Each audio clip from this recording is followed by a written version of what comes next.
మీ ఎలాంటి వ్యాపార ప్రకటనలకైనా వెంటనే మా ఛానల్ సంప్రదించండి. నమస్తే. ఈరోజు మన స్టూడియోలో దైవాజ్ఞ బ్రహ్మశ్రీ వీరాపురం సుబ్రహ్మణ్య స్వామి గారు ఉన్నారు. సో ఆగస్టు మాసంలో సింహరాశి వారి పరిస్థితి ఏ విధంగా ఉండబోతుందో గురుగారు మాటల్లో అడిగి తెలుసుకుందాం. నమస్కారం. శుభాశీస్సులండి. గురుగారు, ఆగస్టు మాసం, అందులోనూ విశేషంగా శ్రావణ మాసం, సింహరాశి వారి పరిస్థితి ఏ విధంగా ఉండబోతుంది? పాజిటివ్గా ఉంటుందా, నెగిటివ్గా ఉంటుందా? ఎలాంటి జాగ్రత్తలు తీసుకోవాలి? వీళ్ళ పరిస్థితి ఎలా ఉంది? టైం ఎలా నడుస్తుంది ప్రస్తుతానికి వెళ్తే?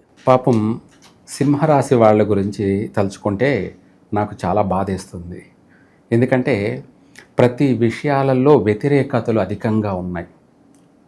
అంటే ఎందుకు పనికిరాని వాడు కూడా వీళ్ళను అవమానించే అంతది సంఘటనలు, అవమానం.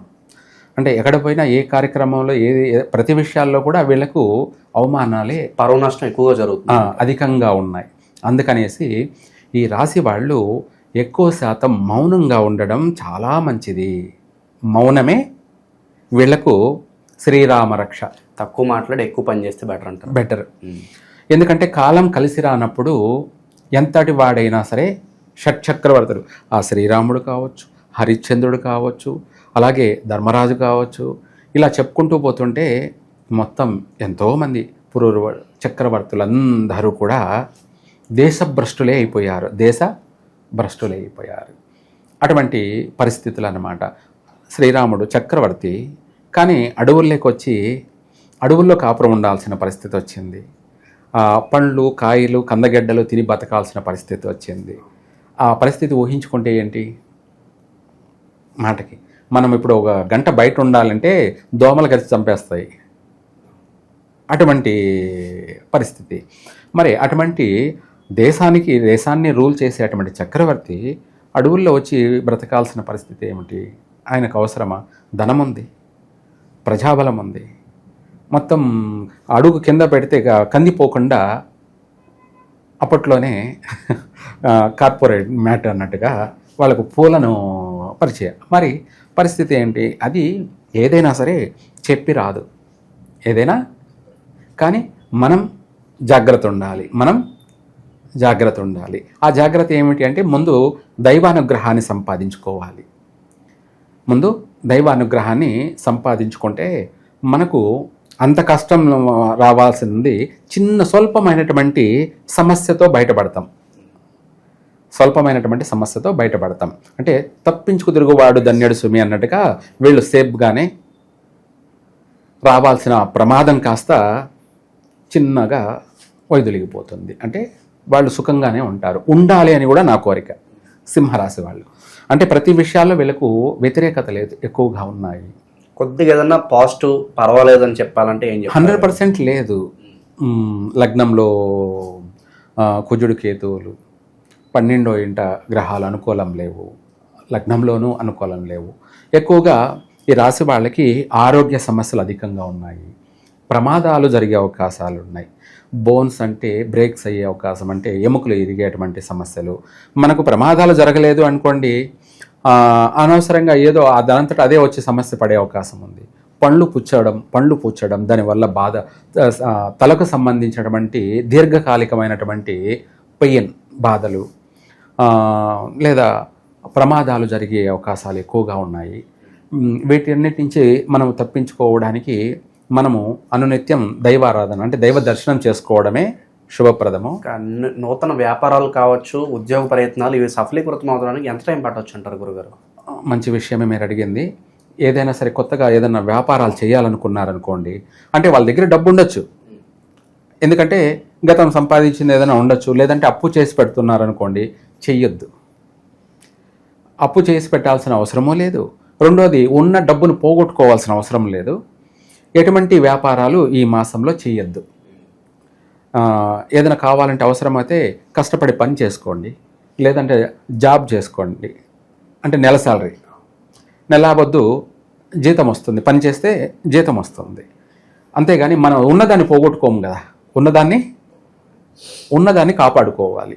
ఇది వీళ్ళ పరిస్థితి. ఉన్నది కాపాడుకుంటే చాలు. ఎందుకంటే ఇప్పుడు పరిస్థితి ఉన్నది పోగొట్టుకునే అవకాశం ఉందన్నమాట.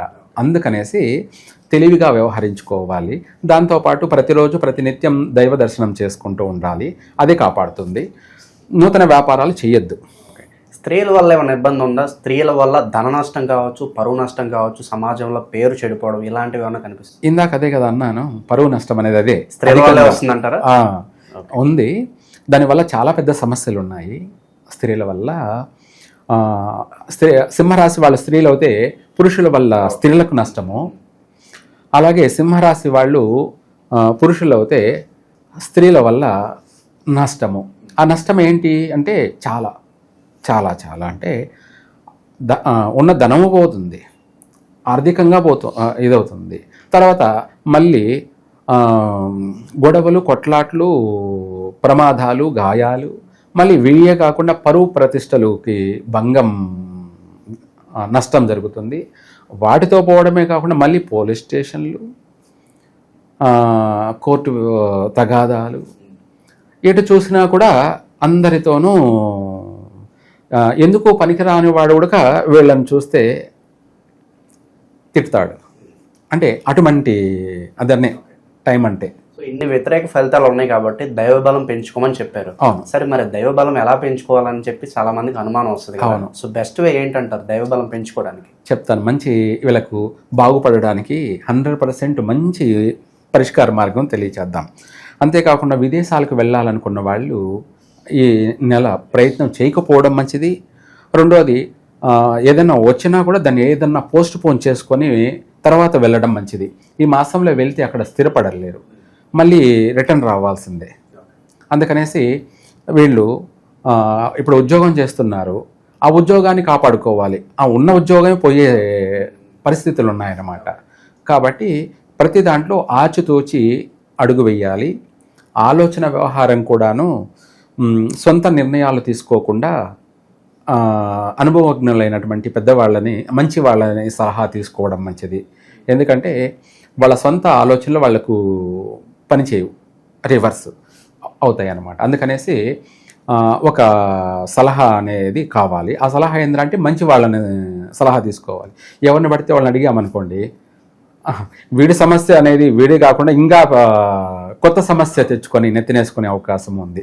అంటే దారిని పోయే దరిద్రాన్ని కూడా కొనుక్కొచ్చుకున్నట్టుగా అయిపోతుంది పరిస్థితి. అందుకనేసి ప్రతి విషయాల్లో కూడా జాగ్రత్త ఉండాలి. గర్భవతులైనటువంటి స్త్రీలు చాలా జాగ్రత్తగా ఉండాలి. అబార్షన్స్ జరిగేటువంటి సమస్యలు ఉన్నాయి. ఆరోగ్యపరమైన విషయాల్లో ఆపరేషన్లు జరిగే అంతటి పెద్ద నష్టాలు ఉన్నాయి.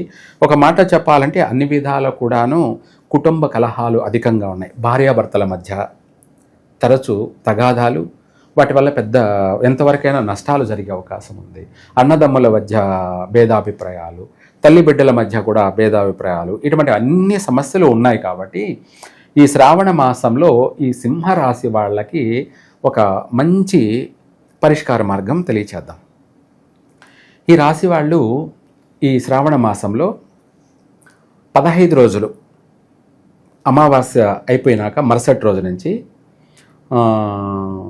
శుక్రవారం అనుకుంటా, శుక్రవారం రోజు నుంచి పౌర్ణమి రోజు వరకు కూడా ప్రతిరోజు ఉదయం అయినా సరే లేదంటే సాయంత్రం అయినా సరే పుట్ట చుట్టూ తిరుగుతూ వీళ్లకు ఒక మంత్రం చెప్తానన్నమాట. ఆ మంత్రాన్ని చదువుకుంటూ ఆ పుట్ట చుట్టూ తిరుగుతూ అక్కడ ఇంకా చెప్పాలి అంటే కూడా ఒక 5 గురిగింజలు, ఎరుపు నలుపు ఉంటాయి గురిగింజలు, అవి పూజా స్టోర్లో అట్లా అయినా దొరుకుతాయి.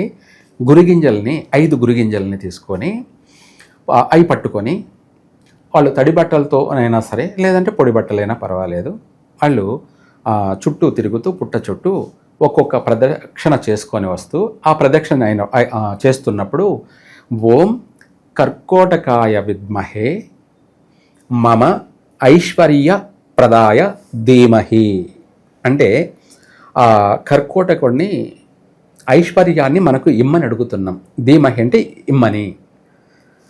అలాగే సర్వ విషదృష్టి ప్రచోదయాత్ స్వాహ అంటే ఎటువంటి చెడు దృష్టిలున్నా కూడా, గ్రహాల దృష్టి దోషం కావచ్చు, వాళ్ళు ఉన్న స్థానాన్ని బట్టి వాళ్ళు మనకు అశుభ గ్రహాలైనా సరే, లేదు మనుషులు మిత్రులు కూడా శత్రువులు అవుతూ ఉంటారు, అటువంటి వాళ్ళ ప్రభావం అయినా సరే, ఎటువంటి చెడు దృష్టిలు ఉన్నా కూడా, ఏ ఉన్నా కూడా, ఎంతటి సమస్యనైనా సరే పటాపంచలు చేయమని పటాపంచలంటే ఏది కూడా మనకు తెలియకూడదు, నష్టము అనే వినికిడి రాకూడదు. అంటే ఈ మంత్రాన్ని పఠిస్తూ ఓం కర్కోటకాయ విద్మహే మమ ఐశ్వర్యప్రదాయ ధీమహి తన్నో సర్వ విషదృష్టి ప్రచోదయాత్ స్వాహ. ఈ మంత్రాన్ని ఒకసారి ప్రదక్షిణ చేసుకొని వచ్చి ఆ గురిగింజ తీసుకొని పుట్టలో వేసేయాలి. అలా 5 ప్రదక్షిణలకి 5 గురిగింజల్ని ఆ పుట్టలో వేసినట్టయితే మన చేతిలో పట్టుకొని వాటిని తీసి పుట్టలో వేయడం ఏంటంటే, మనం ఉండిలో కానుకలు వేస్తాం. ఏమేస్తాం? ఎందుకు వేస్తాం? కోరికలు తీరడానికి. కరెక్టా కాదా?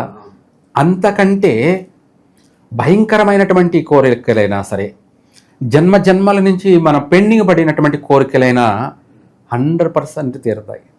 మన కోరిక ఏదైతే ఉందో ఆ కోరిక తీరాలి అంటే ఆ గురిగింజని ఆ పుట్టలో వేయడం, సకల కోరికలన్నీ కూడా నెరవేరే అవకాశం ఉంది. అంటే కష్టకాలంలో కూడా సుఖంగా, కష్టాలలో కూడా సుఖంగా జీవించడానికి ఇది 100%. ఆ 15 రోజులు చేయండి, చూడండి, తర్వాత మీరే తెలియజేస్తారు. కష్టాలలో కూడా వాళ్ళు సుఖపడతారు. ఏ కష్టాలు రాబోతున్నాయి అని చెప్పి గురువుగారు చెప్పారు, బాగలేదే అని చెప్పి భయపడిపోవాల్సిన అవసరం లేదు, భయపడాల్సిన ప్రసక్తే లేదు. భగవంతుడు ఉండంగా మనకేంటి? చిన్న బిడ్డలకి తల్లి తండ్రి ఉండంగా చిన్నపిల్లలకి వాళ్ళకి ఏమిటి బాధ, భయమో, అట్లాగే పెద్దవాళ్ళు అయినటువంటి మనకు కూడా భగవంతుడు ఉండంగా మనకేంటి భయం? ఆ భగవంతుడి అనుగ్రహం పొందడం కోసమే, మన కోరికలను తెలియచేయడం కోసమే ఆ ఉండి అనే ఆ పుట్టలో, పుట్ట వచ్చేసి ఉండి, ఆ కర్కోటకుడికి యొక్క నివాసం, అదే పుట్ట ఉండి. ఆ ఉండిలో మన కోరికలన్నిటినీ కూడా ఈ యొక్క మనం గురిగింజ రూపంలో తెలియచేస్తూ అందులో వదులుతున్నాం. సింహరాశి వాళ్ళకి మనము అన్నీ కూడా బాగలేదని చెప్పుకుంటున్నాం కదా. దాంతోపాటు వీళ్ళకి ఘాతువారం, సింహరాశి వాళ్ళకు కూడా శనివారమే ఘాతువారం. వీళ్ళకు కూడా శనివారం రోజున ఇంపార్టెంట్ పనులు చేయకూడదు, కలిసి రాదు. శనివారం రోజు చేసినట్టయితే జీవితంలో భారీగా నష్టపోయే అవకాశమే ఉంటుంది. కాబట్టి సింహరాశి వాళ్ళు ఎటువంటి పని అయినా కూడా ఈ యొక్క శనివారం రోజు చేయకూడదు. అలాగే వీళ్లకు ఘాతు తిథులు కూడా తదియ, అష్టమి, త్రయోదశి తిథులు కూడా ఘాతు తిథులు. ఈ తిథుల్లో కూడా ఇంపార్టెంట్ పనులు చేయకూడదు. వాటితో పాటు వీళ్ళు మూలా నక్షత్ర జాతకులతోటి జీవిత భాగస్వామి అంటే కొత్తగా సంబంధాలు చూసుకునే వాళ్ళు మూలా నక్షత్రం వాళ్ళని చేసుకోకూడదు సింహరాశి వాళ్ళు. అలాగే వాళ్ళతో కలిసి ఎటువంటి బిజినెస్ పార్ట్నర్షిప్ కానీ, స్నేహం కూడా పనికిరాదు. స్నేహం కూడా ఎప్పుడైనా సరే వాళ్ళతో నష్టపోతారు. అలాగే ఇంపార్టెంట్ పనులు కూడా ఏదైనా చేసేటప్పుడు మకర లగ్నం అనే ముహూర్తంలో చేయకూడదు. ఇదొకటి వీళ్ళకు ఘాతు లగ్నము. మిగతా లగ్నాలన్నీ కూడా అదృష్టప్రదమైనటువంటి శుభ లగ్నాలే, మిగతా వాటిలో చేసుకోవచ్చు. మకర లగ్నము అనేది వీళ్ళకు పూర్తిగా బ్యాడ్ టైం. అందుకనేసి ఈ యొక్క మకర లగ్నంలో ఏదైనా సరే ప్రయాణాలు కొనసాగించడం, ప్రమాదాలకు గురయ్యే అవకాశం ఉంది. ఏదైనా ఇల్లు కొన్నారంటే నష్టపోయే అవకాశం ఉంది. వివాహం చేసుకున్నట్టయితే ఆ జీవితాంతం కష్టాలు పడే అవకాశం ఉంది. అందుకనేసి ఈ యొక్క ముహూర్తం అనేది పనికిరాదు. ఇంపార్టెంట్ విషయాలన్నీ అవాయిడ్ చేసి చిన్న చిన్న మామూలుగా సాదా నిత్య కృత్య కార్యక్రమాలు ఏదైనా సరే చేసుకోవచ్చు. సో ఓవరాల్గా సింహరాశి వారి పరిస్థితి చాలా బాగా వివరించారు. ఎంత కష్టాల్లో ఉన్నా కూడా కోరినటువంటి కోరికలు తీరడానికి మంచి అద్భుతమైన పరిష్కారం తెలియజేశారు గురుగారు. ధన్యవాదాలు. సర్వే జన సుఖినో భవంతు.